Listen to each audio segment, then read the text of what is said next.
এক ঐতিহাসিক সন্ধিক্ষণে আমাদের নিজেদেরকে আমরা পাচ্ছি।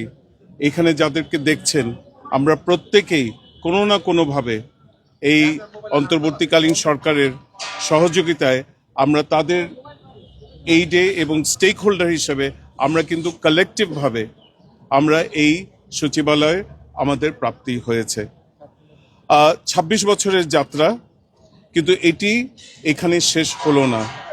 আমাদের এখন সবচেয়ে বড় যে আমাদের পদক্ষেপ নিতে হবে সেটা হচ্ছে এই সচিবালয়ের যে কার্যক্রম এটা স্থায়িত্ব বজায় রাখা, এবং সামনের মাস এবং বছরগুলো বলে দেবে সেটা আমরা কত সাফল্যের সাথে সেটা আমরা অর্জন করতে পারবো।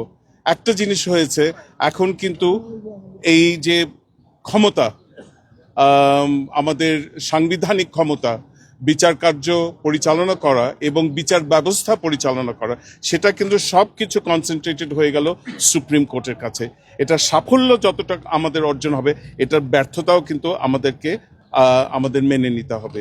তো সেই দিক থেকে আমি সবার কাছে আমার আহ্বান রইল, আগামীতে যে নির্বাচিত সরকার আসবেন তাদের তো বটেই, এবং আমাদের যত স্টেক হোল্ডার আছে তাদের সবাইকে এই যে ধারাবাহিকতা, এই সচিবালয়ের ধারাবাহিকতা, আইনের শাসন বজায় রাখা, গণতন্ত্রকে বজায় রাখা, এই ধারাবাহিকতা যেন অটুট থাকে এটা। এবং আপনারা, আমি সবসময় বলি ফোর্থ স্টেট, যারা মিডিয়া আছেন, আপনারা প্রিন্টেড ইলেকট্রনিক মিডিয়া আছেন, আপনারা গত 16 মাসে আমাদেরকে যে সহযোগিতা দিয়েছেন, সারা দেশে আমাদের যে বার্তা পৌঁছে দিয়েছেন, সেটার জন্য আমি আপনাদের কাছে ব্যক্তিগতভাবে অনেক অনেক কৃতজ্ঞ, এবং আপনাদের ছাড়া এটা করতে পারতাম না।